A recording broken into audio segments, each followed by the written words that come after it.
इस बात की गारंटी है कि ये जो भी संख्या होगी वह 13 से पूरी पूरी कटेगी। तो अगर हम बात करते हैं इनको जोड़ते हैं तो ये तो हो गया 444, 444 हो गया। 13 से इसमें भाग लगाते हैं, 13 तिया 39।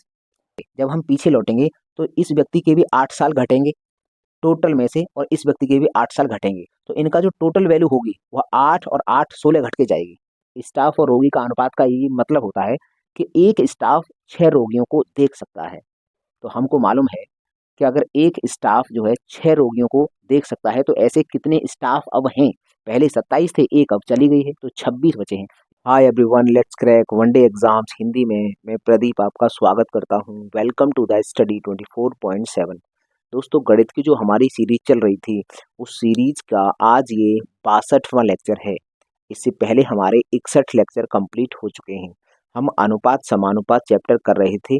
उस चैप्टर का आज ये अंतिम क्लास होगा, क्योंकि इस क्लास में हम अनुपात समानुपात का टाइप नंबर 16 करने वाले हैं और इस टाइप में हम मिसलेनियस क्वेश्चंस को करेंगे। तो आपसे उम्मीद है कि इससे पहले जो मैंने अनुपात समानुपात के 15 टाइप कराए हैं आप लोगों ने वो सभी क्लास देख ली होंगी, तभी आप इस क्लास को देखने आए होंगे। और जिन लोगों ने नहीं देखे हैं तो पहले उन क्लासेस को देखो, उनमें मैंने 15 टाइप के सवाल कराए हैं और आज की क्लास में मैं टाइप नंबर 16 कराने वाला हूँ। और आज अनुपात समानुपात पूरी तरह से ख़त्म हो जाएगा। इसके बाद अनुपात समानुपात की एक मैराथन क्लास आएगी। उस क्लास में हम टाइप नंबर 1 से लेकर टाइप नंबर 16 सभी टाइप को उस एक क्लास में हम ख़त्म करेंगे। हर टाइप के 2-2 सवाल या किसी टाइप से 3-3 सवाल भी होंगे। तो लगभग 30 से 40 सवाल में हम पूरा अनुपात समानुपात कंप्लीट करेंगे। तो चलिए हम आज की क्लास स्टार्ट करते हैं। यहाँ देखते हैं क्वेश्चन नंबर 1। निम्न में कौन सा अनुपात सबसे छोटा है? देखो, ऐसा सवाल भी आता है। मैंने किसी भी टाइप में ऐसा सवाल नहीं रखा है, इसलिए इसको मैंने मिसलिनियस में रख दिया है। नॉर्मल सा सवाल है, हम आराम से कर सकते हैं। पहले हाँ, सबसे पहले मैं आपको बता दूं कि ये जो मैं क्वेश्चन करा रहा हूँ, पहले आप जैसे मैंने एक बार में यहाँ पर 3 क्वेश्चन लिखे हैं, तो आप एक काम किया करना कि पहले वीडियो को रोक लेना, रोक कर इन तीनों सवालों को हल करना और आप उनका उत्तर निकाल के रखना। फिर हमारा जो सॉल्यूशन होगा उससे आप मैच करके चेक करेंगे कि इसका आंसर क्या आ रहा है। इतना काम तुम साथ का साथ करते रहना, क्योंकि ये गणित की क्लास है। अगर गणित की क्लास में आप खुद सॉल्व नहीं करोगे, अगर सारे क्वेश्चन मैं ही पढ़ूंगा, मैं ही सॉल्व करूंगा, सब कुछ मैं करूंगा, तो फिर आप लोगों की प्रैक्टिस नहीं हो पाएगी। फिर आपके ये जो एग्जाम में जो बैठता है व्यक्ति, उस व्यक्ति के सामने अगर छोटी सी कैलकुलेशन भी होगी तो उसको एक पहाड़ लगती है वो। तो इसीलिए मैं कह रहा हूँ कि आप लोग अगर प्रैक्टिस नहीं करेंगे तो फिर एग्जाम हॉल में छोटी सी छोटी कैलकुलेशन भी आपको पहाड़ नज़र आएगी। इसीलिए आप अभी से कैलकुलेशन अपनी करना स्टार्ट करो। तो मैं उम्मीद करता हूँ आप लोगों ने इसको रोक कर इन तीनों सवालों का जवाब निकाल लिया होगा। तो चलो हम इन सवालों को सॉल्व करते हैं। Question number 1। निम्न में से कौन सा अनुपात सबसे छोटा है? तो देखो, इनमें से हमें सबसे छोटा ढूंढना है। ए, बी और सी, ये 3 दिए हैं और ऑप्शन है इसके ए और सी। देखो, ये तो हो ही नहीं सकता, ये अनुपात अलग है, ये अनुपात अलग है, तो ये दोनों समान कैसे होंगे? समान तो हो नहीं सकते। तो सर ये तो हो नहीं सकता, क्योंकि इसने पूछा है सबसे छोटा। तो सबसे छोटा पूछा है तो कोई एक ही होगा। इसने इस वाले ऑप्शन में रख दिए हैं 2। ये क्वेश्चन आया भी है एसएससी जीडी 5/3/2023 के पेपर में क्वेश्चन पूछा है। इसका मतलब सर ये ऑप्शन तो हो नहीं सकता, इसको तो देखते ही हटा दो। अब बचे हैं हमारे यही 3 वाले। इन तीनों में देखना है सबसे छोटा कौन सा है। तो देखो, इन सवालों को करने का एक हमारे पास तरीका क्या है, हम इनका क्या तरीका लगा सकते हैं। इसके हम 2 तरीके आपको बता देते हैं। दोनों तरीके हम आपको, ये पहला सवाल है तो दोनों तरीके बता देते हैं, दोनों तरीकों से हम कर सकते हैं। तो देखो, पहला तरीका क्या होता है कि हम इसको लिख लें, ये जो 8/8 अनुपात 9 है, इसको हम लिख लेंगे 8/9। अनुपात को हम फ्रैक्शन में लिख लेंगे। ये जो लिखा है 2/5, इसको हम, मतलब ये 2:5 है, इसको हम 2/5 लिख लेंगे। और वो जो है उसको हम लिख लेंगे 7/11। ये हमने लिख लिया है। तो पहला तरीका, तरीका नंबर हम 1 कर रहे हैं कि हम पहला तरीका इसमें क्या लगाएंगे। हमें सबसे छोटी निकालनी है। तो इनमें से चाहे कोई भी 2 संख्याएं पकड़ो। जैसे मान लो हमने ये दोनों पकड़ी, तो पहले इन दोनों में देख लो कौन छोटा है। फिर जो छोटा आएगा उसको जैसे मान लो इन दोनों में हम चेक करेंगे कौन छोटा है, इन दोनों में जो भी छोटा होगा फिर उसकी कंपैरिजन हम इससे करेंगे, फिर उनमें इसमें और इन दोनों में जो छोटा है उसमें चेक करेंगे कौन छोटा है, जो भी लास्ट में छोटा निकलेगा वही छोटा होगा। अगर बड़ा ढूंढना है तो इन दोनों में पहले बड़ा निकालेंगे, फिर इन दोनों में जो भी बड़ा होगा उसकी कंपैरिजन हम इसके साथ करेंगे, फिर इन दोनों में जो बड़ा निकल के आएगा वही सबसे बड़ा होगा। तो सबसे पहले इन दोनों को देखते हैं, तो हम चेक क्या करते हैं, हम क्रॉस मल्टीप्लाई करके चेक कर लेते हैं। 5 का गुणा अगर यहाँ करेंगे 8 के साथ तो यहाँ हो जाएगा 8 पन 40। 9 का गुणा 2 से करेंगे तो ये बन जाएगा 18। तो इसका मतलब ये है, देखो ये 40 बड़ा होता है, 18 छोटा होता है, हमें बड़ा नहीं चाहिए, हमें चाहिए छोटा। तो हम इसको क्रॉस कर देंगे, ये वाली जो भिन्न है 8/9 ये क्रॉस हो गया, खत्म। इन दोनों में तो ये छोटी है, अगर ये छोटी है तो अब इसकी तुलना हम इससे करके चेक करेंगे इन दोनों में कौन छोटा है, तो फिर यहाँ पर भी क्रॉस लगाएंगे। 2 का गुणा इससे करेंगे, इसको हटाओ, 11 का गुणा 2 से करेंगे तो ये 22 बन जाएगा। इसका गुणा 5 का गुणा 7 से करेंगे तो 7 पन्ना 35 बन जाएगा। तो 22 और 35 में कौन छोटा है, सर यही छोटा है। तो इसका मतलब ये है कि आंसर होगा हमारा ये, आंसर होगा 2/5। और 2/5 कहाँ पर है, 2/5 ये इससे निकलेगा, तो ये है बी में। तो इस सवाल का जवाब हुआ ऑप्शन नंबर बी। ये क्वेश्चन एसएससी जीडी 5/3/2023 में पूछा गया सवाल है। तो एक तरीका तो ये हमारा है कि सर हम क्रॉस मल्टीप्लाई करके, हम इस क्रॉस मल्टीप्लाई से हम निकालते क्या है, या तो सबसे बड़ी पूछे या फिर सबसे छोटी पूछे, तो हम क्रॉस मल्टीप्लिकेशन कर सकते हैं। दो दो संख्याएं पकड़ते हैं और क्रॉस मल्टीप्लाई करके चेक कर लेते हैं। जैसे बड़ी ढूंढनी है तो उन दोनों में सबसे बड़ी ढूंढेंगे, फिर जो बचा है उससे हम कंपैरिजन करेंगे, जो इन दोनों में से बड़ी निकली होगी उससे, तो लास्ट में जो भी बड़ी निकली होगी वही हमारा आंसर होगा। अगर छोटी पूछेगा तो हम शुरुआत से छोटी छोटी लेकर चलते हैं। जैसे मान लो इन दोनों का हमने कंपैरिजन किया, अगर कोई व्यक्ति यहाँ से स्टार्ट करे तो यहाँ से कर लो, क्या दिक्कत है। अगर इन दोनों में देखोगे तो जो छोटी होगी उसकी तुलना फिर इससे कर देना। अभी हमने इन दोनों में देखा है तो जो छोटी है उसकी तुलना इससे कर दी है, तो अंत में जो भी निकलेगी वो छोटी ही संख्या निकल आएगी। तो इससे इससे हम क्या निकालते हैं, ये जो मेथड है इस मेथड को तुम कहाँ अप्लाई करना, इस मेथड को अप्लाई वहाँ करना अच्छा रहता है जहाँ सिर्फ या तो बड़ी से बड़ी संख्या पूछी हो या छोटे से छोटी पूछी हो। मतलब या तो तुम्हें बड़ा अनुपात पूछा हो, अनुपात, तब हम ये मेथड अप्लाई कर लेंगे, या फिर छोटा अनुपात पूछा हो, छोटा अनुपात। अगर तुमसे केवल ये पूछा है कि ये जो दिए गए अनुपात हैं इनमें सबसे छोटा बताओ, या तो तब हम ये क्रॉस क्रॉस मेथड लगा लेंगे, या फिर ये पूछिए कि सबसे बड़ी बताओ, तब हम ये क्रॉस से हम चेक कर लेंगे, सबसे बड़ी और सबसे छोटी निकाल लेते हैं। अब देखो ये जो अगला सवाल है, अभी इसका एक दूसरा टाइप भी बताऊंगा। ये जो अगला सवाल है इसमें पूछ क्या रहा है, इसमें पूछ रहा है आरोही क्रम। तो जब भी आरोही क्रम में रखवाता है तब फिर हम ये वाला क्रॉस से नहीं करते हैं। फिर क्रॉस से इससे भी कर सकते हैं, क्रॉस से भी कर सकते हैं, लेकिन उसमें होगा क्या, पहले सबसे बड़ी निकाल लो, फिर हमें क्रॉस मल्टीप्लाई चेक करके सबसे छोटी निकालनी पड़ेगी, फिर दो बचेंगे उनमें बड़ी छोटी निकालनी पड़ेगी। तो हम निकाल सकते हैं लेकिन उसमें टाइम लग जाएगा। तो हमारा एक दूसरा तरीका भी है। सर इसी सवाल का मेथड एक बी और बताओ, एक बी और है। तो हम क्या करते हैं कि ये है, वैसे हमने इसको लिख लेते हैं एक बार, 8/9 है और वो जो है वो है 2/5 और ये है 7/11। दूसरा तरीका ये है कि अगर हमें ये चेक करना है इनमें कौन बड़ी कौन छोटी, या हमें ये चेक करना है कि सर इसको आरोही क्रम में लिखूं, तो हमें सब पता करनी पड़ेगी क्रमशः कि कौन बड़ी है कौन छोटी है। तो सर इसका दूसरा तरीका ये है कि हम ये जो अंश वाली संख्याएं हैं, अंश वाली संख्याएं हैं, उन संख्याओं में हम मल्टीप्लाई कर लेते हैं। मतलब मल्टीप्लाई क्या, एक एक जीरो बढ़ा लेते हैं, सब पर एक एक जीरो बढ़ा लेते हैं। क्योंकि हम किसी भी फ्रैक्शन में, देखो इसमें अगर हमने 10 का गुणा किया है तो इसमें भी तो हमने 10 का गुणा कर लिया है, इसमें भी हमने 10 का गुणा कर लिया है। तो अगर मान लीजिए जैसे मान लो एक है, ये है, और एक संख्या 2 है, एक संख्या 5 है, तो अभी मुझे मालूम है कि सर ये सबसे बड़ी है, ये छोटी है और ये बीच की है। अगर मैं इसमें 10 का गुणा कर दूं और इसमें भी 10 का गुणा कर दूं, इसमें भी 10 का गुणा कर दूं, तब भी तो सर यही रहेगा, ये छोटी रहेगी, ये बड़ी रहे, इससे बड़ी ये रहेगी और इससे भी बड़ी ये रहेगी, तब भी वही रहेगा। तो सर अगर मैं इनमें 100 का गुणा कर लूँ, तो अगर इसमें भी 100 का कर दूं, इसमें भी 100 का कर दूं, तो ये 100 बनेगी, ये 200 बनेगी, ये 500 बनेगी। सर तब भी तो ऐसा ही रहेगा, ये छोटी रहेगी, ये बीच की रहेगी, ये बड़ी रहेगी। तो इसका मतलब ये है कि कोई भी फ्रैक्शन है या कोई भी संख्या है, तीन संख्याएं हैं जो अगर उनके बीच में छोटा बड़ा कुछ रिलेशन है तो हम अपनी तरफ से किसी भी संख्या का गुणा कर लेंगे, तब भी वो छोटी जो होगी वो छोटी रहेगी, बड़ी जो होगी वो बड़ी रहेगी। तो हमें यहाँ से पता चल गया कि सर अगर हम इनमें हर एक संख्या के पीछे, अंश वाली संख्या के पीछे अगर अपनी तरफ से जीरो लगा भी देंगे तो कोई परिवर्तन नहीं होगा। अब लेकिन अब यहाँ से होगा क्या, हम यहाँ से भाग लगा सकते हैं। ये देखो 9 में 81 होता है, तो 81 होने के लिए सर यहाँ एक की आवश्यकता है।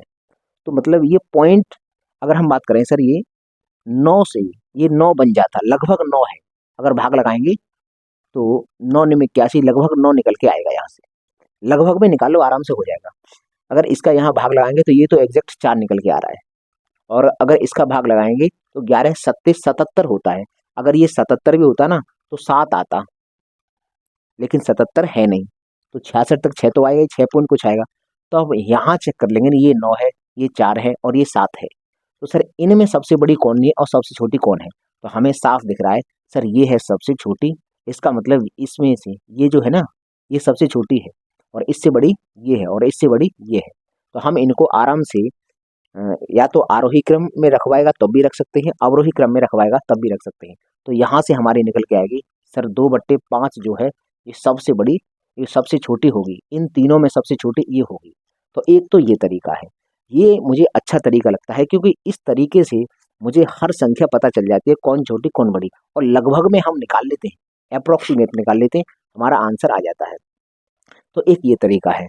अब तुमने रोक कर सवाल किया होगा, अब आपने ये वाला तरीका अपनाया है कि ये वाला तरीका अपनाया है, अब आप अपना चेक कर लो कि कौन सा आपने तरीका अपनाया है, या फिर इससे भी कोई तीसरा मेथड अपनाया है तो वो एक अलग हो सकता है। लेकिन हमारा सबसे बेस्ट जो मेथड होता है वो ये होता है, जो भी रेशियो होते हैं उनको फ्रैक्शन में हम लिखना जानते हैं, ये हमने पहली ही क्लास में बताया था, और ऊपर एक एक जीरो बढ़ाकर आराम से भाग लगा लेंगे लगभग में, तो हमारा जो आंसर होगा वो आराम से पता चल जाएगा कौन छोटी कौन बड़ी और कौन बीच की है। तो चलो अब हम इस सवाल को करते हैं। मुझे उम्मीद है कि तुम्हें इस बात को समझ गए होंगे कि ऐसा सवाल जब भी आता है तो उसके दो तरीके होते हैं। अब आपको जो अच्छा लगता है वो कर लो। अगर सिर्फ बड़ा छोटा पूछा है तो क्रॉस लगा सकते हो, और अगर आरोही और अवरोही क्रम में पूछ लिया है तो सर ये कर लो, ये सबसे बेस्ट है। अगर तुम इसमें भी ये वाला लगाओगे, बड़ा छोटा पूछे तब भी अगर ये वाला तुम लगाओगे तो आराम से वो कर सकते हो सवाल। क्वेश्चन नंबर 2 हम समझते हैं कि ये क्या है सर। इसको क्या है, आरोही क्रम में लगाना है। तो आरोही क्रम का मतलब है तो सब निकालनी पड़ेगी, कौन छोटी कौन बड़ी है। तो इसका मतलब हम यार लिखते हैं सर, ये जो है ना ये बन जाएगी। अच्छा, क्यों हर बार क्यों लिखने की आवश्यकता है, थोड़ा सा वैसा भी तो दिमाग लगा लो। आरोही अवरोही में एक बात और अच्छी होती है कि अगर हमें दो संख्याएं पता चल जाए कि इन दोनों में ये बड़ी ये छोटी है, तो उनका सीक्वेंस पता चल जाता है कि इससे पहले ये आएगी, जो छोटी होगी वो पहले आएगी, बड़ी होगी वो पीछे आएगी। जैसे कि यहाँ पर रखा है, हम इन दोनों पर ध्यान दें। अगर हम यहाँ पर ध्यान देंगे कि सर यहाँ एक रखी है 3 4 और एक रखी है 3 5, मतलब अंश में समान संख्या है, बस हर में अलग अलग है।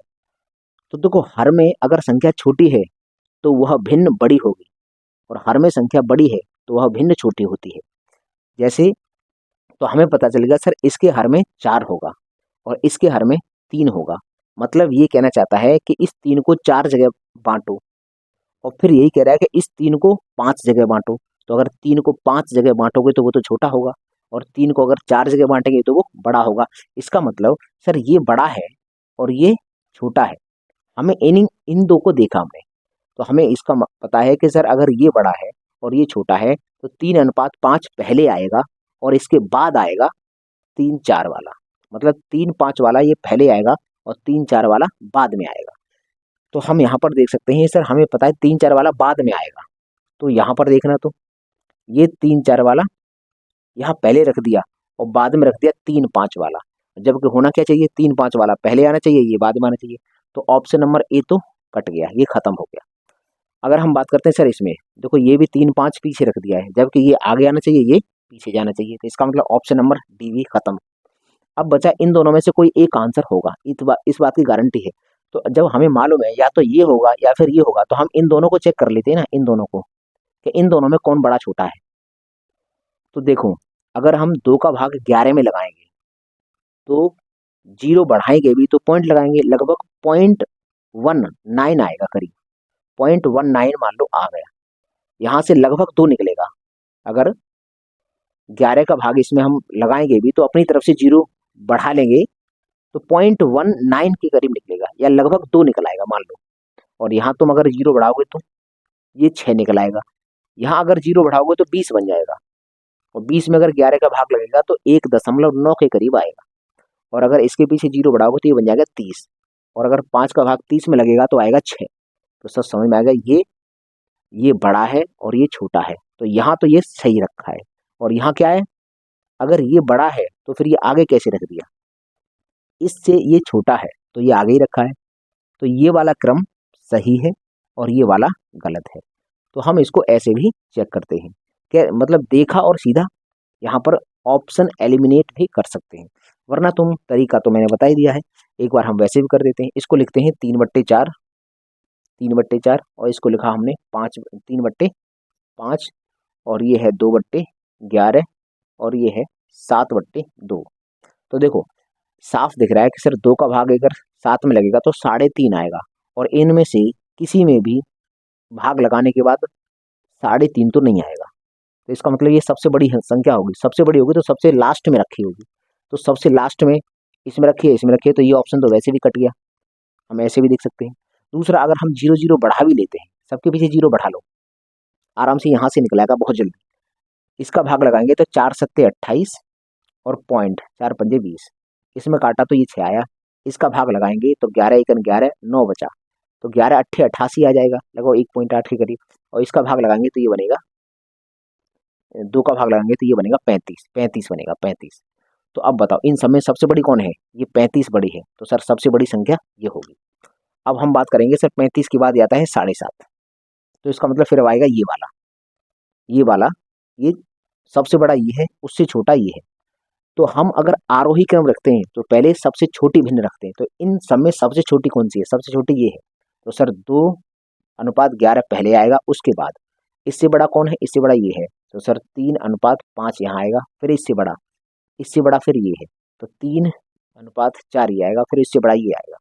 तो यहाँ से हम आराम से निकाल सकते हैं सर कौन बड़ा कौन छोटा, आरोही अवरोही आराम से निकाल सकते हैं।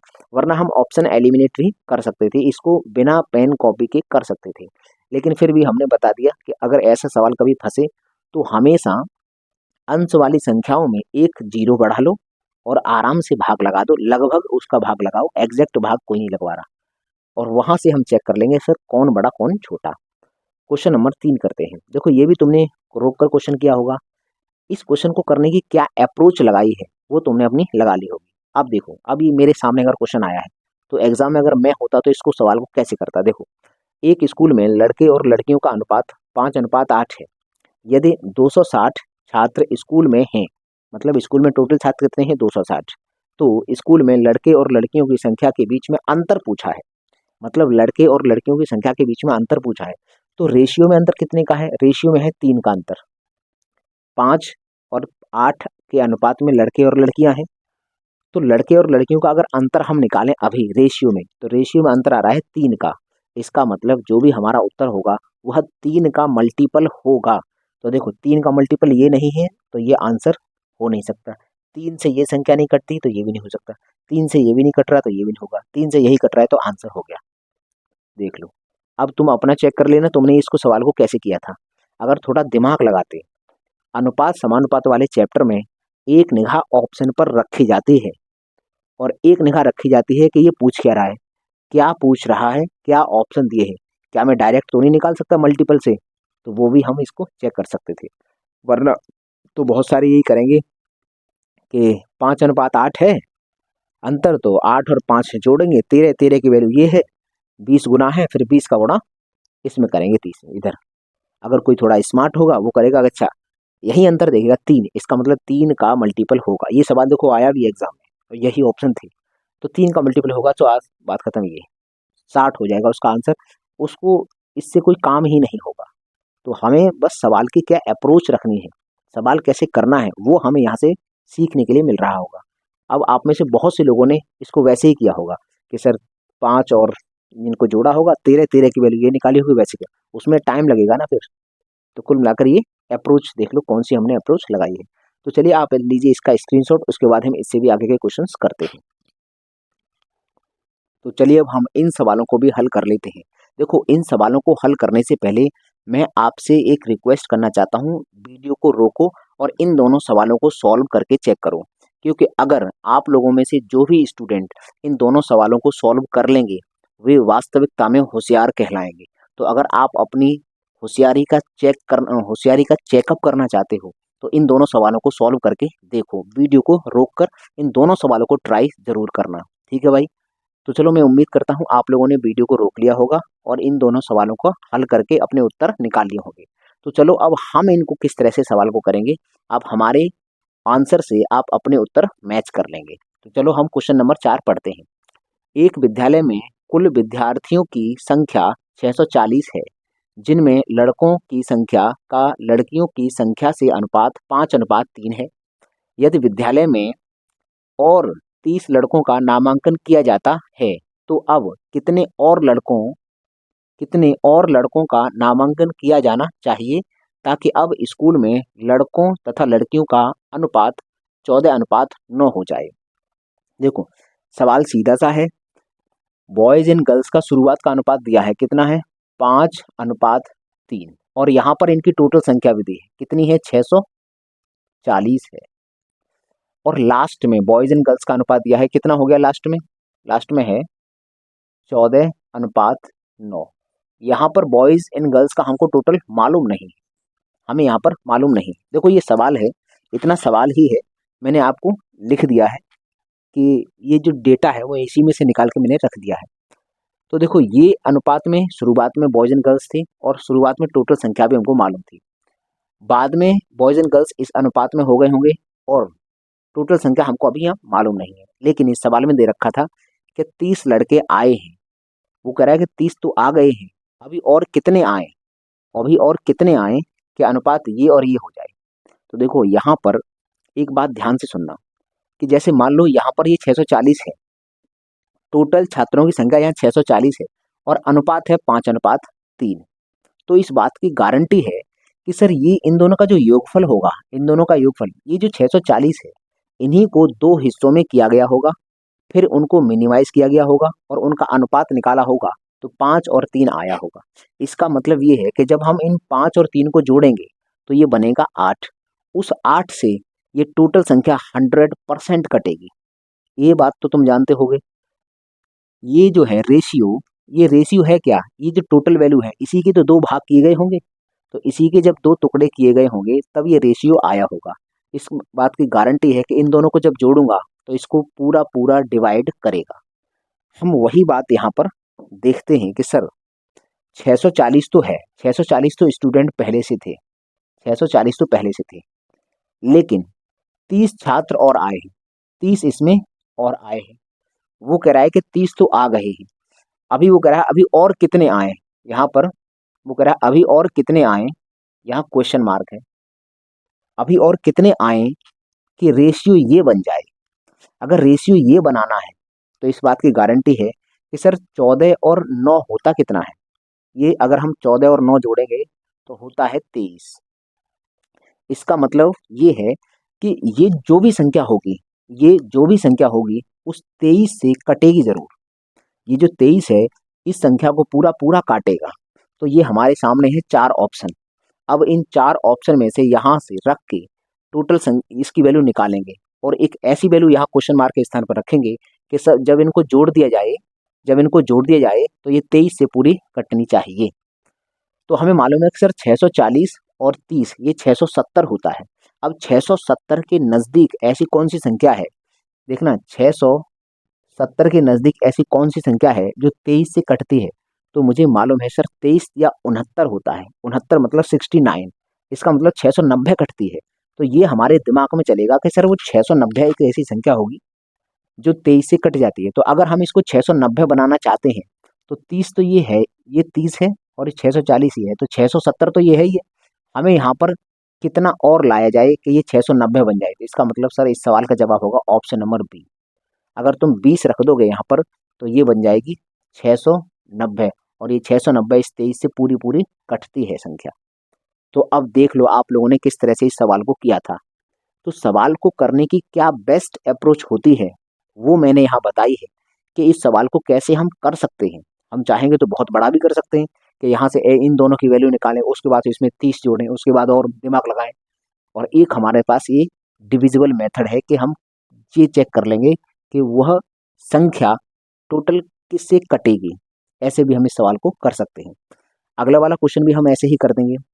देखो, 432 विद्यार्थियों वाले एक स्कूल में लड़के तथा लड़कियों की संख्या का अनुपात 5:4 है। जब स्कूल में 12 लड़के और x लड़कियां दाखिला लेती हैं तो अब स्कूल में लड़के तथा लड़कियों का अनुपात 7:6 हो जाता है। तो हमें बताइए x का मान कितना है। तो देखो, शुरुआत में टोटल कितने स्टूडेंट थे, ये थे 432। इसमें 12 और आ चुके हैं, 12 और आ गए हैं और गर्ल्स की संख्या x आई है। अब हमें चेक करना है कि सर ये रेशियो कितना बन गया है। रेशियो बना है 7 और 6। इसका मतलब इन दोनों को जोड़ेंगे तो बनेगा 13। इसका इस बात की गारंटी है कि ये जो भी संख्या होगी वह 13 से पूरी पूरी कटेगी। तो अगर हम बात करते हैं, इनको जोड़ते हैं, तो ये तो हो गया 444, 444 हो गया। 13 से इसमें भाग लगाते हैं, 13 तिया 39, बचेगा 5 और 13 चौक 52, बचेगा यहाँ पर 2। तो यहाँ पर शेषफल बचा है। तो अब आप ये सोच लो कि सर 2 के साथ ऐसी कौन सी संख्या इन चारों में से जोड़ी जाए कि वह 13 से कट जाएगी। तो सर 2 के साथ अगर 12 को जोड़ेंगे तो बन जाएगा 14। तो ये तो 13 से कटने वाला नहीं है, हटाओ। 2 के साथ अगर 14 को जोड़ेंगे बनेगा 16। तो ये भी 13 से कटेगा नहीं, ये भी हटाओ। 2 के साथ अगर 24 को जोड़ेंगे बनेगा 26। 26 13 से कट जाता है, तो आंसर यही होगा। अगर हम 2 के साथ 20 को जोड़ते हैं तो बनता है 22। तो 22 तो कटने वाला है नहीं। तो इसका मतलब इस सवाल का जवाब हुआ ये। तो इस सवाल में हमें मात्र इतना ही लिखना है। जब भी ऐसा सवाल आता है तो हमें बस इतना ही लिखना होता है और आराम से इसका जवाब निकाल सकते हैं। अब आप देख लो कि आपने इस सवाल को करने की क्या अप्रोच लगाई थी। तो चलिए आप इसका स्क्रीनशॉट लीजिए, उसके बाद हम इससे भी आगे के क्वेश्चंस करते हैं। तो चलिए अब हम इन सवालों को भी हल कर लेते हैं। क्वेश्चन नंबर 6, लड़के और लड़कियों के समूह में से 12 लड़कियां समूह छोड़ती हैं तो लड़कों का लड़कियों से अनुपात। देखो, जब ये कहता है लड़कों का लड़कियों से अनुपात, तो जिस ये पहले नंबर पर है, इसका मतलब लड़कों का अनुपात बता रहा है। तो पहले नंबर पर मिलेगा लड़कों की वैल्यू और दूसरे नंबर पर मिलेगी लड़कियों की वैल्यू। तो इसको थोड़ा सा समझ लेना। तो लड़कों और लड़कियों का जो अनुपात है वो इतना है। अगले है कि इसके बाद 30 लड़के समूह छोड़ देते हैं, मतलब 30 लड़के भी छोड़ के गए समूह। तो इसकी तो लड़कियों का लड़कों से अनुपात। अब देखो यहाँ पर बात उल्टी दी है उन्हें। उसने पहले नंबर पर लिखा है लड़कियों का लड़कों से अनुपात, तो पहले नंबर पर ये गर्ल्स होंगी, ये बॉयज होंगे। इतना अनुपात हो जाता है तो लड़कों और लड़कियों की प्रारंभिक संख्या ज्ञात करो। तो देखो, हम यहाँ पर अनुपात रखते हैं कि कौन सा क्या है। ये कह रहा है कि पहले अनुपात था, ये कह रहा है कि एक लड़के और लड़कियों के समूह में 12 लड़कियां समूह छोड़ती हैं तो लड़के और लड़कियों का अनुपात 2:1 हो जाता है। देखो, यहाँ पर लड़के और लड़कियों की कुछ संख्या होगी। यहाँ हम मानते हैं सर बॉयज हैं, यहाँ मानते हैं ये गर्ल्स हैं। इसने बोला है कि 12 लड़कियां छोड़ के गई हैं, तो इसका मतलब यहाँ से 12 माइनस कर लो। इस वाली यहाँ से यहाँ तक आने में सिर्फ लड़कियां गई हैं, लड़के तो गए नहीं है इस वाली स्टेज में। तब अनुपात कितना होता है, बॉयज एंड गर्ल्स का 2:1 हो जाता है। यहाँ 2:1 हो जाता है। अब हम आगे सवाल पढ़ते हैं। वो कह रहे हैं कि इसके बाद, मतलब यहाँ आने के बाद 30 लड़के समूह को छोड़ देते हैं। 30 लड़कों ने भी समूह छोड़ा, तो यहाँ पर देखो 30 लड़कों ने छोड़ा है, यहाँ पर माइनस का 30 कर देंगे। 30 लड़के भी समूह यहाँ छोड़ के गए हैं। तब क्या हुआ है, 30 लड़के समूह छोड़ देते हैं तो लड़कियों का लड़कों से अनुपात, मतलब पहले नंबर पर गर्ल्स हैं, तो यहाँ पर गर्ल्स और बॉयज का अनुपात कितना हो जाता है, ये 3 है। देखो, गर्ल्स का है 3, तो मैं जबकि यहाँ पर 3 आगे लिखे दिया है। अगर तुम यहाँ लिख दोगे तो फिर गलत हो जाएगा। ये गर्ल्स का 3 है तो 3 यहाँ आएगा और 1 यहाँ आएगा। ये हो गया सवाल। अब क्या पूछ रहा है, तो लड़कों और लड़कियों की प्रारंभिक संख्या ज्ञात करो। शुरुआत में बॉयज एंड गर्ल्स कितने थे। तो देखो, जब भी ऐसा कभी हमारे पास स्टेज बनती है, एक ये स्टेज है, एक ये स्टेज है और एक ये स्टेज है, तो हम ऐसे सवालों में करते क्या है कि हर एक स्टेज पर ये चेक करते हैं कि समान क्या चीज़ है, कौन बदला नहीं है। तो देखो इस वाली स्टेज में बॉयज़ में चेंज नहीं हुआ है, इसका मतलब यहाँ जितने बॉय थे उतने ही बॉय यहाँ होंगे। और इस वाली स्टेज में लड़कियां बदली नहीं, इसका मतलब यहाँ पर जितनी लड़कियां होंगी उतनी ही लड़कियां यहाँ पर होंगी, क्योंकि इस वाली स्टेज में सिर्फ बॉयज सेम होंगे क्योंकि गर्ल्स बदली हैं। और यहाँ से यहाँ आने में सिर्फ बॉयज घटे हैं, लड़कियां घटी नहीं हैं। तो ये सेम होनी चाहिए। तो अब हम जानते हैं कि सर यहाँ अनुपात की बात करें, यहाँ पर गर्ल्स का अनुपात है 1, यहाँ पर 3 है, तो लेकिन ये तो दोनों बराबर होने चाहिए क्योंकि यहाँ पर ये बदले नहीं है। तो सर हाँ, अगर ऊपर वाले में 3 का गुणा कर लेंगे तो सर 3 का गुणा यहाँ पर भी करना पड़ेगा। अब ये बराबर हो गई। लेकिन हमें समझ में आ गया कि सर यहाँ पर बॉयज कितने हैं, 3 दूनी 6, 6 बॉयज हैं और बचे कितने हैं अब, 1 बॉयज। तो इसका मतलब कितने कम हुए होंगे, 5। तो 5 की वैल्यू कितनी है, 30। तो हम जान सकते हैं 6 गुना है।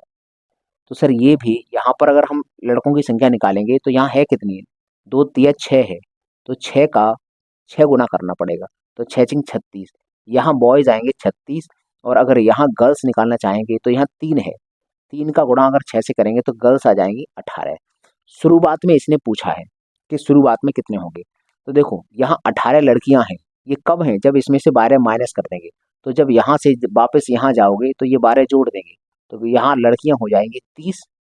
और अगर लड़कों की बात करेंगे तो लड़के यहाँ स्टेज में बदले ही नहीं थे, लड़के तो बदले ही नहीं, तो यहाँ लड़के 36 ही होंगे।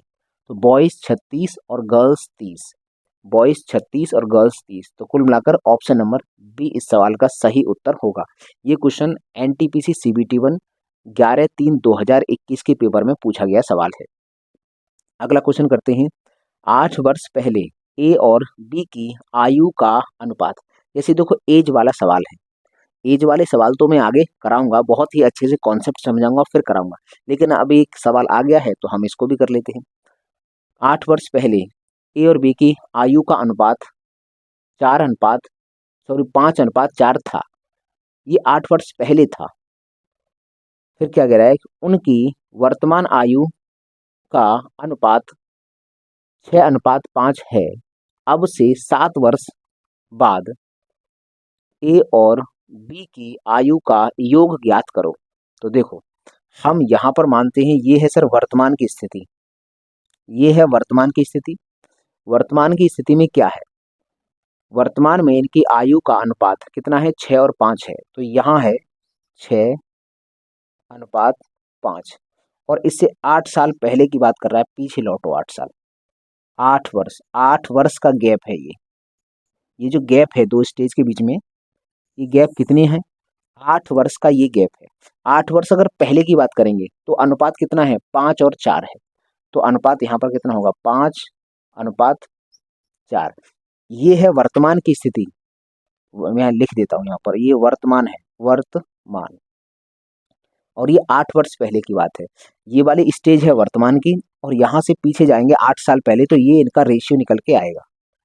अब इसने पूछा क्या है कि अब से मतलब वर्तमान से 7 वर्ष बाद, 7 वर्ष बाद ए और बी की आयु का योग बताओ। मतलब यहाँ से भी 7 वर्ष आगे, यहाँ 7 वर्ष का गैप यहाँ रखना, और यहाँ पर इनकी आयु का क्या बताना है, आयु का योग बताना है, योग। यहाँ पर टोटल आयु कितनी होगी ये पूछा है। ये अगर क्वेश्चन मार्क है तो हम इस बात की गारंटी है कि सर ये जो ऑप्शन होंगे, ये ऑप्शन पता है क्या होंगे, यहाँ पर इन दोनों की आयु का योगफल ही तो होगा, वही हमें निकालना है। तो इसका मतलब इन चारों में से कोई एक यहाँ पर आएगा जो कि इनकी यहाँ की टोटल आयु होगी। अब हम बात जानते हैं, यहाँ पर हम रेशियो जानते हैं, यहाँ का रेशियो जानते हैं और यहाँ का रेशियो जानते हैं। हम या तो तुम यहाँ की बात कर लो कि सर देखो यहाँ पर अगर आयु का योग निकालना है तो यहाँ का हम अनुपात जानते हैं। अगर हम इस स्टेज से यहाँ पर जाना चाहते हैं तो देखो एज वाले सवाल में होता क्या है, जैसे मान लो ये वाले एक स्टेज है और एक ये स्टेज है, एक व्यक्ति ये होगा, एक व्यक्ति ये होगा। अब यहाँ गैप कितने का है, 8 साल का है। तो जब हम पीछे लौटेंगे तो इस व्यक्ति के भी 8 साल घटेंगे टोटल में से, और इस व्यक्ति के भी 8 साल घटेंगे। तो इनका जो टोटल वैल्यू होगी वह 8 और 8 16 घट के जाएगी। अगर हम यहाँ की बात करेंगे तो यहाँ 7 वर्ष का गैप है। तो अगर यहाँ पर आयु जितनी भी हो, इनकी जो टोटल होगी, उस टोटल में से पता है कितना माइनस होगा? 7 इस वाली का माइनस होगा और 7 इस वाली का माइनस होगा, क्योंकि इन दोनों की अगर हम एज को पीछे ले जाएंगे तो दोनों की एज घटेगी। तो इसका मतलब टोटल पर जो असर पड़ेगा वो दोनों की एज के योगफल का पड़ेगा। तो हम एक बात जानते हैं कि सर ये जो है, यहाँ से अगर पीछे लौटेंगे तो देखो 7 तो इसका घटेगा और 7 इसका भी घटेगा, तो कुल मिलाकर यहाँ कितना घटेगा? 14 घटेगा। तो हम एक बात जानते हैं कि सर अगर इस स्टेज पर हमें अनुपात दिया है, कितना है अनुपात? ये है 6:5 है, तो इसका योगफल कितना होगा? 11। तो हम जानते हैं कि सर ये जो ऑप्शन होंगे ना, इन चार ऑप्शन में से इन चार ऑप्शन में से ऐसी कौन सी संख्या है जिसमें से 14 घटा दें तो वह 11 से कट जाएगी?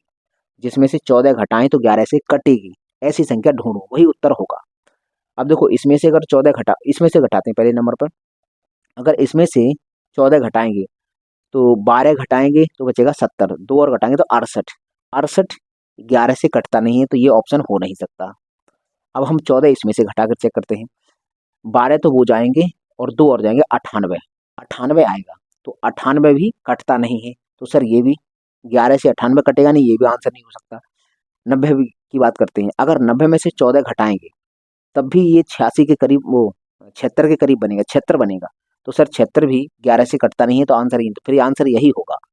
चेक करो, 14 इसमें से घटाओ तो 88 बचेगा और 88 11 से कटता है। इसका मतलब सर सवाल का जवाब होगा ऑप्शन नंबर डी।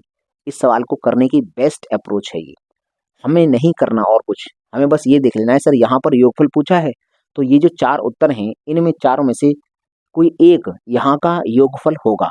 अब हमें मालूम है सर यहाँ से जब एक स्टेज पीछे लौटेंगे तो सर इसके भी 7 घटेंगे, इसके भी 7 घटेंगे, तो इनके योगफल में से जो टोटल है उसमें से 14 माइनस करने पड़ेंगे।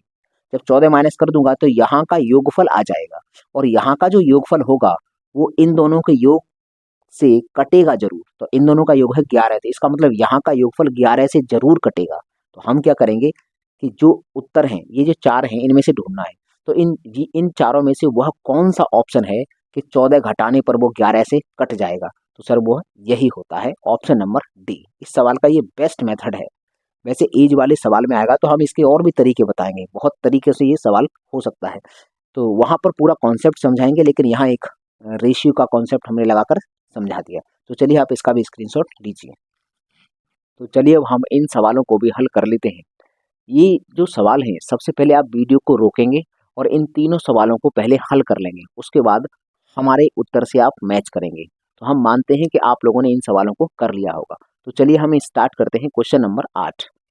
ये है गणित प्रश्नोत्तरी में कक्षा 10 के 64 छात्र भाग लेते हैं। यदि लड़कियों की संख्या लड़कों से 16 अधिक थी तो प्रश्नोत्तरी में भाग लेने वाले लड़कों की संख्या से कुल छात्रों का अनुपात ज्ञात करो। देखो, पहले हमें जो पूछा है उसको हम पहले देखेंगे। ये कह रहा है कि लड़कों की संख्या से कुल छात्रों का अनुपात बताना है, कुल छात्रों का अनुपात। तो हमें जिसके पीछे का लगा रहता है कि भाई जिसका अनुपात हमें बताना है, जिसका अनुपात हम बताते हैं वह रखते हैं पहले नंबर पर, और जिसका अनुपात जिससे हम तुलना करते हैं वो रखते हैं दूसरे नंबर पर। तो यहाँ से वैसे इस तरह से आएगा कि टोटल स्टूडेंट आगे आएंगे और दूसरे नंबर पर आएगा लड़कों की संख्या, यहाँ पर आएगा बॉयज यहाँ आएंगे, तो टीएस अनुपात बॉयज ये निकाला जाएगा। चलो हमें ये समझ में आ गया। अगला है सर गणित प्रश्नोत्तरी में कक्षा 10 के 64 छात्र हैं टोटल। तो हम यहाँ लिखते हैं सर छात्र कितने हैं? 64 हैं। और इसने बोला है कि इनमें लड़कों और लड़कियों की संख्या के बीच में अगर अंतर देखें तो 16 का है। यहाँ बोला है कि लड़कियों की संख्या लड़कों से 16 अधिक है, मतलब लड़कियां ज्यादा हैं। तो अब हम जानते हैं कि सर 64 को 2 भागों में बांटना है, और ऐसे 2 भागों में बांटना कि जिसमें 16 का अंतर हो जाए।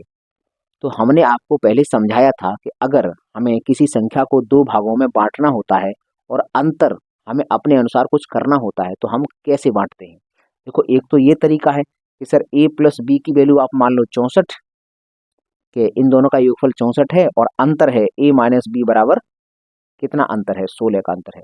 फिर इनको सॉल्व करो और a और b की वैल्यू निकाल लो। तो देखो ये एक छोटी सी बात है, ये मैंने पहले बहुत अच्छे से बता चुका था। अगर इस छोटी सी बात को भी अगर इस तरह से इक्वेशन बना के निकालोगे तो फिर बड़े बड़े सवालों को फिर आप कितनी देर में करोगे। ये मैंने पहले आपको समझाया था कि जब भी किसी संख्या को दो भागों में बांटना होता है और अंतर फिक्स कुछ करना होता है तो हम क्या करते हैं, जैसे जितने का हम अंतर करना चाहते हैं उतने का आधा हम एक तरफ से निकालकर दूसरी तरफ भेज देते हैं। पहले काम करते हैं कि सर जिस संख्या को बांटना है उसके दो बराबर टुकड़े करते हैं, तो इसके जो बराबर टुकड़े होंगे वो होंगे 32 और 32। तो हमने कहा था कि सर इसके दो टुकड़े करने हैं, तो किसी एक तरफ से अंतर कितने का करना है, 16 का, तो 16 का आधा होता है 8। किसी एक तरफ से 8 उधाकर मान लो इधर से इधर भेज दो 8, तो आराम से 16 का अंतर हो जाएगा। हमें एक पार्टी से दूसरी पार्टी में कितना भेजना होता है, जितने का हम अंतर करना चाहते हैं उसका आधा भेजना होता है। तो सर 32 में से 8 निकालेंगे तो बचेगा यहाँ पर 26।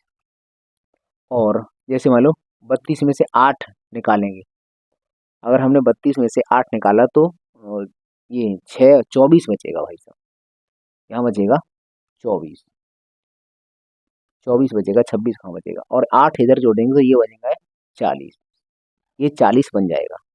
तो अब हम देखते हैं कि हमें अनुपात किसका निकालना है। अनुपात निकालना है, पहले टोटल स्टूडेंट रखने हैं। टोटल स्टूडेंट कितने हैं, 64, और इसका अनुपात हमको चाहिए बॉयज़ के साथ।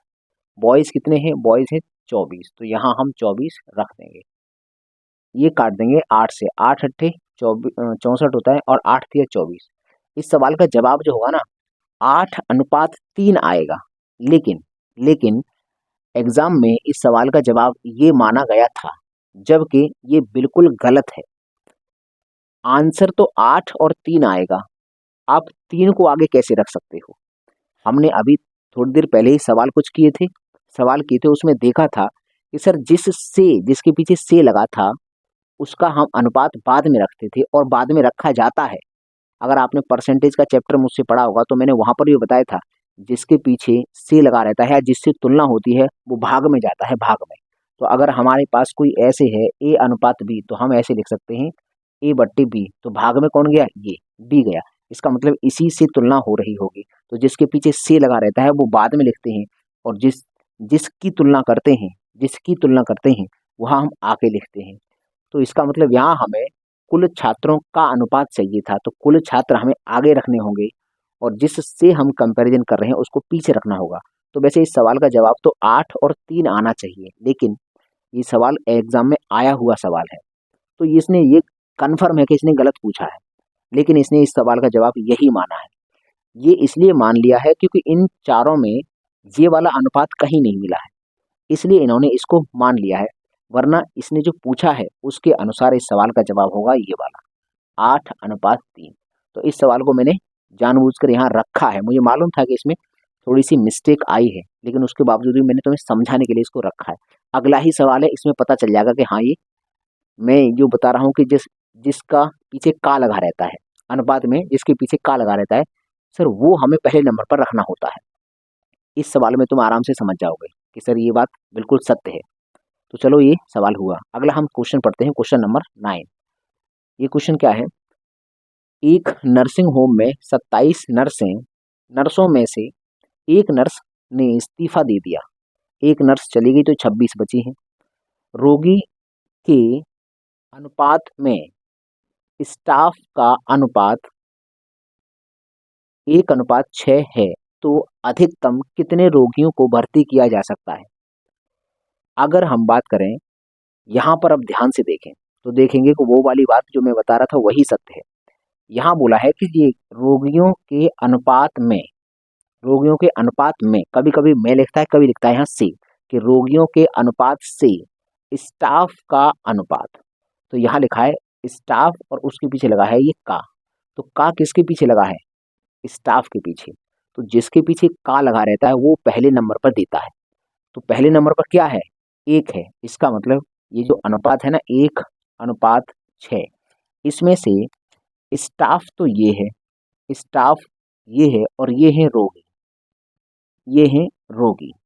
रोगियों की संख्या 6 है और स्टाफ की संख्या 1 है। ये जिस तरह से दिया है, अगर हम इस वाली बात को सत्य मान लेंगे तो सर रोगियों की संख्या 1 निकलेगी और बाद में स्टाफ लिखा है तो स्टाफ 6 होगा। तो ये सवाल जीवन में कोई सॉल्व कर ही नहीं पाएगा, गलत हो जाएगा। क्योंकि इसका मतलब यही होता है जो मैंने बताया है कि जिसके पीछे का लगा रहता है वो पहले नंबर पर मिलेगा। तो ये जो है ना, ये पहले नंबर पर मिलेगा स्टाफ और ये जो दूसरे नंबर पर लिखा है वो मिलेगा रोगी। तो ये हमारे पास अनुपात निकल आया। अब इसने पूछा है कि अगर इस हॉस्पिटल में मतलब मरीजों को भर्ती करें तो कितने मैक्सिमम मरीज भर्ती किए जा सकते हैं। तो इसका अनुपात का मतलब क्या है? इस अनुपात का मतलब एक है कि अगर स्टाफ में है क्या, नर्सें हैं, बहुत सारी नर्स हैं, तो एक नर्स कितने रोगियों की देखभाल कर सकती है? 6 की। इसका मतलब ये है स्टाफ और रोगी का अनुपात है। इसका मतलब है स्टाफ और रोगी का अनुपात का ये मतलब होता है कि एक स्टाफ 6 रोगियों को देख सकता है। तो हमको मालूम है कि अगर एक स्टाफ जो है 6 रोगियों को देख सकता है तो ऐसे कितने स्टाफ अब हैं? पहले 27 थे, एक अब चली गई है तो 26 बचे हैं। इसका मतलब सर 26 गुणा एक, 26 स्टाफ हैं और एक स्टाफ 6 को देख रहा है तो 6 का गुणा कर देंगे, 26 का 6 में गुणा करते हैं तो 156 निकल कर आता है। ऑप्शन नंबर ए इस सवाल का सही उत्तर होगा। तो जो मैंने यहाँ पर बात बताई थी वो यहाँ पर प्रूफ भी करके दिखा दी, तभी तो मैंने बैक टू बैक दोनों ही सवाल लिखे हैं। ये भी क्वेश्चन एनटीपीसी सीबीटी 2 में आया है और ये भी क्वेश्चन एनटीपीसी सीबीटी 1 में आया हुआ क्वेश्चन है। दोनों ही क्वेश्चन अपने आप में ठीक है, लेकिन इस वाले सवाल में थोड़ी सी मिस्टेक दी है उसने। यहाँ पर उसको 8 और 3 करना चाहिए था, जबकि उसने ये किया है। ये उत्तर इसलिए मान लिया है क्योंकि और किसी ऑप्शन में 8 और 3 है ही नहीं, इसलिए हमने उसको ये आंसर इसका मान लिया गया है। तो क्वेश्चन नंबर 10 करते हैं। सचिन और सहवाग के पास कुल 950 रुपए हैं। बड़े कम रुपए हैं भाई, 950। सचिन और सहवाग की बात कर रहा है और 950 रुपए हैं उनके पास, दोनों के पास हैं टोटल कुल मिलाकर। सहवाग ने 250, सॉरी सहवाग से, इन से और ने और का, ये बहुत सारे शब्द ऐसे हैं, अगर थोड़ा सा भी पढ़ने में दिक्कत करती तो सवाल समझ में नहीं आएगा। ठीक है, सहवाग से 250 लेने पर सचिन के पास उतनी ही राशि होगी जितनी सहवाग के पास पहले से थी। उन राशियों का अनुपात ज्ञात कीजिए जो प्रारंभ में सहवाग और सचिन के पास थी। शुरुआत में क्या, मतलब इनके राशियों का अनुपात बताओ। तो ये सवाल थोड़ा अच्छा सवाल है, ध्यान से देखना इसको। हम यहाँ पर मानते हैं, हमने माना कि यहाँ पर है ये सचिन, सचिन एस सी कर ले रहे हैं, एस सी हमने कर लिया है और यहाँ पर सहवाग को एस एच बता दिया है हमने। ठीक है, इनका अनुपात हमको यहाँ बताना है। अब हमें तो पता नहीं है भैया इनका अनुपात होगा क्या यहाँ पर, तो हम एक काम करते हैं, इसको मानते हैं एक्स और इसको मानते हैं बाई। हमने मान लिया कि सर इनका अनुपात जो है यहाँ पर हमें एक्स अनुपात बाई है, ये हमने मान लिया, इसी की वैल्यू हमको निकालनी है। लेकिन इसने एक बात तो बोली है, सचिन के पास अगर एक्स रुपए हैं तो सहवाग के पास 22 रुपए होंगे। लेकिन यहाँ पर अगर हम इनका टोटल निकालें तो यहाँ टोटल तो दिया है ना, कितना है, 950 रुपए हैं इन दोनों के पास, टोटल 950 रुपए। इतनी बात ये सवाल में दे रखी है। एक बात और दी है कि ये क्या है कि सचिन ये सहवाग से 250 रुपए लिए। तो एक काम करो, यहाँ से 250 रुपए इसने लिए हैं, मतलब माइनस, यहाँ से माइनस होंगे 250 रुपए और इसमें जोड़ेंगे। तो देखो एक्स, सचिन के पास मान लो एक्स रुपए थे, तो अब इसके रुपए एक्स माइनस 250 बचे होंगे। बताओ सही है, एक्स माइनस 250 बचे होंगे। ये मैंने रुपयों की संख्या मान लिया, अनुपात नहीं है। या हमने कहा कि अगर मान लीजिए सचिन क्या है, सहवाग से लिए, भाई साहब उल्टा मान लिया, फिर देखो सहवाग से लिए गए हैं, यहाँ से इसने लिए हैं 250 रुपए, माइनस कर देंगे, इससे इसने लिए हैं, ये सीधा लिखो भाई, गलत हो जाएगा सवाल। सहवाग से 250 रुपए सचिन ने ले लिए हैं, तो हम यहाँ लिख सकते हैं कि सर बाई माइनस 250, क्योंकि सहवाग के पैसों में से तो माइनस होगा और ये एक्स में जाके जोड़ेगा, एक्स प्लस 250, सचिन को ये मिल जाएगा। तो अब इसने एक बात बोली है कि सचिन के पास उतनी ही राशि होगी, मतलब अब सचिन के पास पता है कितनी राशि है, जितनी सहवाग के पास पहले थी। तो सचिन के पास अब कितनी राशि है, ये पता है कितनी राशि है, जितनी पहले सहवाग के पास थी, मतलब इसके बराबर है। सहवाग के पास पहले 22 थी, तो वो कह रहा है कि सचिन के पास वर्तमान में इतनी राशि है जितनी पहले सहवाग के पास थी, मतलब ये और ये दोनों बराबर हैं। अगर ये और ये दोनों बराबर हैं तो हम यहाँ लिख देखो, x प्लस वाई करेंगे तो 950, यहाँ से दो इक्वेशन निकलेंगे। सर x प्लस वाई करेंगे तो आएगा 950, और हम ये जानते हैं कि सर ये वाली वैल्यू इसके बराबर है। तो हम एक काम करते हैं, x को हम उधर भेजते हैं। अगर हम इसके बराबर में y को लिख देंगे तो x अगर इधर जाएगा तो y माइनस एक्स हो जाएगा बराबर 250। तो y माइनस एक्स, देखो y ये प्लस का रहेगा और x माइनस का है, y माइनस एक्स बराबर कितना होगा 250। 250 अब हम आराम से सॉल्व करके वैल्यू निकाल सकते हैं। सर ये कट गया, यहाँ बचा 2y बराबर, अगर हम इसको जोड़ देंगे तो ये 1200 बनेगा, 1200। तो यहाँ से जो y की वैल्यू निकली वो निकली 600। अगर इसकी वैल्यू 600 है, यहाँ पर अनुपात पूछा है ना, तो सहवाग की वैल्यू निकली 600। तो एक बार बताओ, 950 में से 600 माइनस करेंगे तो फिर 350 इनकी होगी। इसका हमें निकाल दें अनुपात, 0 से 0 कट गया, 5 से ये 7 बार कटेगा, 5 से ये 12 बार कटेगा, 12 पंजे 60 होता है। तो 7:12 आया, 7:12। ये भी गलत निकला सवाल, कैसे निकल रहा है भाई, 7:12। अच्छा ये पूछा किसका है, सहवाग और सचिन के पास थी। अच्छा अच्छा, तो पहले नंबर पर, अच्छा ये देखो, इसलिए हम गड़बड़ कर रहे हैं। इसने पूछा क्या है, देखो यहाँ इसने देखो चालाकी देखो, शुरुआत में सचिन को पहले नंबर पर रखा, सहवाग को बाद में रखा। तो हमने सचिन को पहले नंबर पर रखा और सहवाग को बाद में रखा है, और ऐसे ही हर व्यक्ति सॉल्व करता है। और फिर बाद में जब इसने पूछा है तो फिर इसने सहवाग को पहले नंबर पर रख लिया है और सचिन को रख लिया दूसरे नंबर पर। तो भैया सहवाग का कितना है, 12 है, तो इसने इसको पहले नंबर पर रखा है, तो इसलिए 12 यहाँ आया है। क्योंकि हमारा अनुपात निकल रहा है 7 और 12। अगर मान लो बाई चांस दुर्भाग्यवश पहला जो ऑप्शन होता वह 7 और 12 होता, तो भैया हम तो 7 और 12 लगा के आगे बढ़ जाते। लेकिन यहाँ थोड़ा सा सवाल ध्यान से पढ़ना होगा कि जो पूछा है ना, उसमें सहवाग को नंबर 1 पर रखा है, सचिन को दूसरे नंबर पर रखा है। तो सहवाग का 12 आ रहा है, तो 12 पहले नंबर पाएगा, और इसका 7 है तो 7 दूसरे नंबर पाएगा। इसका मतलब इस सवाल का जवाब होगा ऑप्शन नंबर बी। ये क्वेश्चन आया है एनटीपीसी सीबीटी 2। देखो रेलवे वाला बड़ा चालू होता है, डेटा जिस क्रम में देता है पूछता जस्ट उसका उल्टा है, ताकि ऐसा हो कि उत्तर निकालने के बाद, क्योंकि हमारे अंदर बहुत जल्दबाजी होती है, आंसर आया नहीं कि 7/12 और कहीं दिख जाता, अगर धोखे से भी 7:12 कहीं दिख जाता तो वहीं टिक लगा के आगे भाग जाते। ध्यान से इसको नहीं पढ़ते कि पूछा क्या है, जिस क्रम में पूछा जाता है हमें उसी क्रम में जवाब देना होगा, थोड़ा सा इसको ध्यान से पढ़ना। तो चलिए, ये हुआ तुम्हारा क्वेश्चन नंबर 10 कंप्लीट। तो ये जो टाइप है अनुपात समानुपात का मिसलीनियस टाइप, हम इसमें इतने ही क्वेश्चन रखते हैं। वैसे इसमें बहुत सारे क्वेश्चन हैं, लेकिन अब इतने ही क्वेश्चन हम इसमें रखते हैं।